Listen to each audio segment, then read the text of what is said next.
Oh, what's up mga parts? Meron akong papalitan na GTR na tensioner at saka roller guide.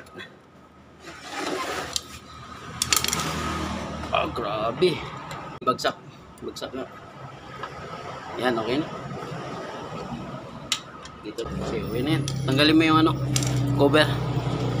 Akin na yung mga parts nga. GTR 150. Ang issue, sobrang ingay. Papalit daw siya timing chain. Law. Tsaka roller. Ito roller. Oh. Andon sa kabila yung alin.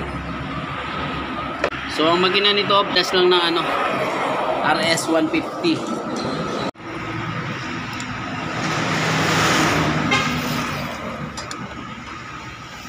GTR. Kailangan ibababa siya para hindi siya tupado dun sa taas. Babagsak. Release lang lahat yung wire at saka yung connection ng itong manifold yan, nakabaklas. Yan. Alright, cut ko muna siya. So yan, nabuksan na namin. So ngayon, ang natin, single lobe lang tomato. Pero dual cams, 4 valve siya. Dual cams. Ayan o, dual cams, single lobe. Ayan o, bawat isa single lobe. Ngayon, tatiming muna namin. It-update muna natin para Ayan, din-update na ni Jod. Papalo muna yung intake.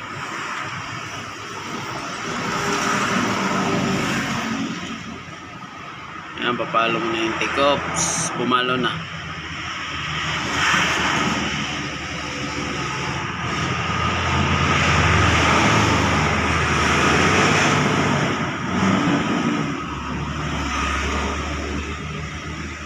Okay na. Letter T na yan. So, nakatutok. So, ayan na. Magkaiba yung ng radar. Yung radar nakahiga. Ito nakataas. So, yan. Nakataas siya. Nakataas din to. Yung sa radar, nakalapat mismo dun sa sa may lumayo yung timing. Valve shim cap. Yan o. Ilawan natin. Ayan. So, nakataas yung lobe. So, yan. Single lobe lang itong mga to. Pero, 4 valve siya. Dalawang valve dito. Paras na makina nito sa mga RS 150 at saka CBR 150. So, ayan. So, okay. Yan yung timing niya. Yan. So, yung point niya dito sa labas to siya yan.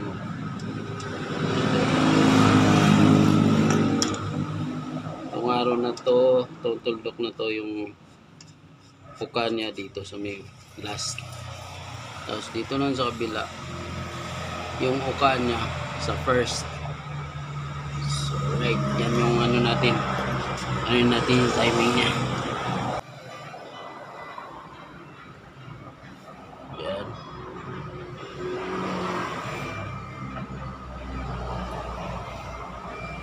So ito yung gitli, tapos yung feed yan natin lagay.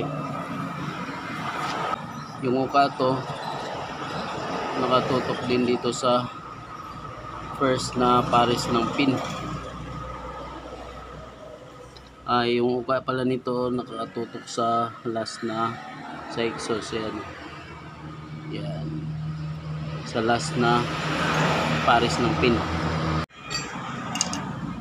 So okay, yung bilang nito galing dito sa itong ngipin na to.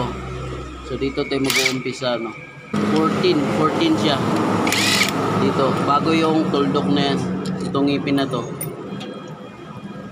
Ito, ngipin dito bago yung pin, ngipin muna tapos dito tayo magbilang 14 ang andon. 1, 2, 3, 4, 5, 6, 7, 8, 9, 10, 11, 12, 13, 14. Ayan. Plus na. Okay, natanggal na. Release na natin tong mga to. Yun. Sauce. Intake.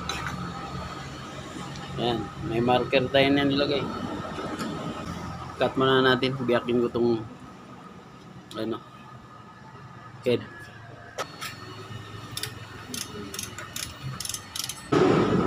Maluwag to. Ito isa, tingnan natin kung pupersa ako.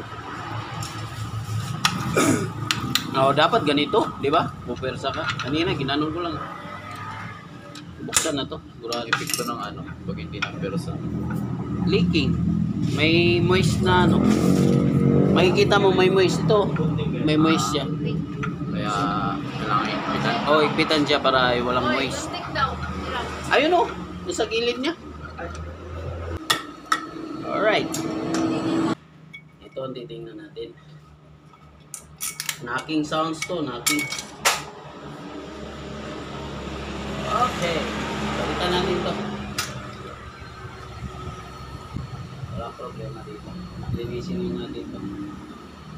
So, hugasan na natin yung hugasan. Dapat hugasan. Maraming carbon, no? Ayan, no? Carbon. So, di makita dyan. Lipat natin. Ito, ano na to, kasama na to sa trabaho. So, nabuksan na to siya. Makita nyo dito, maraming carbon. At saka may gasket maker na siya. Oh. Yan. Nabuksan na to. Check na namin yung ano. Kasi may gasket naman siya. Check ko yung block. Kung may tama. Cut muna natin. So, actual sa ano, sitwasyon. Bakit nagnanaking siya? O maingay. Napuno kasi ng gasket maker to. Ito, matik, sira yung block. Kaya maingay. Hindi yan doon sa gusto niyang papalitan. Ito mismo, knocking. So, ayan o, tingnan nyo sa maliwanag. Ito yung nagnanacking. Malakas yung piston niya na ano. Ito sira to, replacement na to. Hindi na break in ng maayos. So, kung gusto nang mayari, papalitan niya to, i-chrome bore or steel bore. Steel bore na ata to. Steel bore na ito. Chrome bore sana maganda kasi kahit walang break-in. Isang pasada lang, isang andar lang. Pwede mo nang biritin ng malakas pag chrome bore. Pero ito, wala na. Steel bore na to. Testing natin paano maging steel bore, ha. Okay. Boss, ito nga, boss. I-testing ko kung chrome bore to. Di ba? Mamagnet siya. Ibig sabihin steel bore. Yan. Ito. Papakita ko sa inyo yung chrome bore, o aluminum bore. Ito. So yan, nakita nyo, may tama. Ito, yan, laki ng gas-gas. Yan yung nagnanaking sounds. So, ayan, maganda sana to kung chrome bore. Para isang pandar lang, pwede mo nang biritin sa kalsada. So, ayan. Pakita ko sa inyo kung anong ng steel bore. Ito, may magnet tayo dito. Mamagnet siya. Tsaka papakita ko sa inyo yung chrome bore or aluminum. So, ito yung sinabi ko sa inyo. Ayan, hindi siya mamagnet, laglag. Ito yung sinabi kong chrome bore. So, matagal na to. Ito yung stock. Hindi siya matagal na. Mga 5 years na siguro bago tinamaan. Ayan. Yung sa kanya, ito, steel bore. Replacement. Hindi na stock to. Ayan, diba? Yan yung steel bore. So, ayan. Kung ano decision niya, babalik or ano. Pero para sa akin, papalitin na to. Knocking sounds to. Ayan, ang haba ng guhit, dalawa, kabilaan. So yun, lilinisin namin to, tapos decision siya. Para isahan lang yung labor niya. Pero kung ano, balik siya ulit dito. Gusto niya pabalik yan. Walang mangyari yan, hindi titino yan. Hindi mawala yung ingay. Sa piston, so ayan, may marker na yung piston. Makapansin nyo dito kung bakit siya nagano no, sobrang dami yung carbon. Kapal ng carbon, lumulusot na yung ano dito. Lumulusot na yung langis. So cut muna natin. Lilinisin namin yan. So right, nagpalit kami ng block. So okay, mas mainam, nagpalit yung may-ari ng block. Ah, sasalpak na namin. Ayan. Paalala, yung style nito, ganon din yung ano, yung paglagay ng valve shim. Kung saan siya nakapwisto, doon yun ilalagay. Tulad niyan, nilagay ko yung exhaust dyan, intake dyan. So ganyan position niya, yung valve shim niya dito. Sige. So ayan, kakabit na namin. Cut muna namin. Naikpitan mo? Tapos wala nga yun sa akyatan. So yan, lalagay na natin. So ang position kanina, pag ganun siya. Yun, ganun lang kasimple. So tuturuan naman kayo dito sa ano, pag-position. Kasi ano, may ano siya, may bilog dyan, ibig sabihin doon yan silalim. Tinamaan ng barbula yan. Yan. Yan, tapos lagay na. Tapos yung isa, intake. So kanan. Yan, tuturuan din kayo yan. Yan o.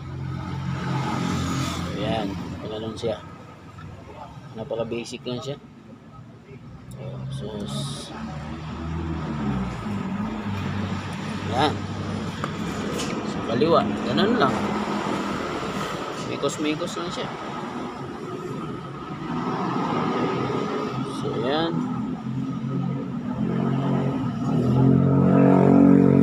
Yan.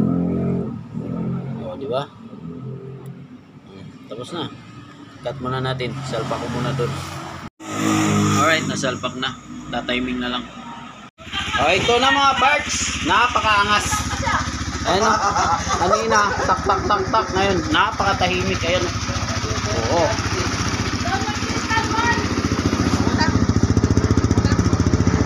Napakatahimik ko. Walang chicken din. Bro. Tahimik. Kulang nito. Takpan mo na. Kulang. Okay, takpan mo na. Nandiyan o. So, okay. Alright. So, ayan. Buti yung may-ari is tiwala siya. Ayos. Sabi niya, ano, palitan na yung block talaga. Kasi may tama yung block. Doon nagnanaking eh. Alright. Alright. Okay. Boss, break in lang boss ha. Mga 2 weeks lang. Okay na yan. 160. Palikop. Alright, hanggang dito na lang mga parts.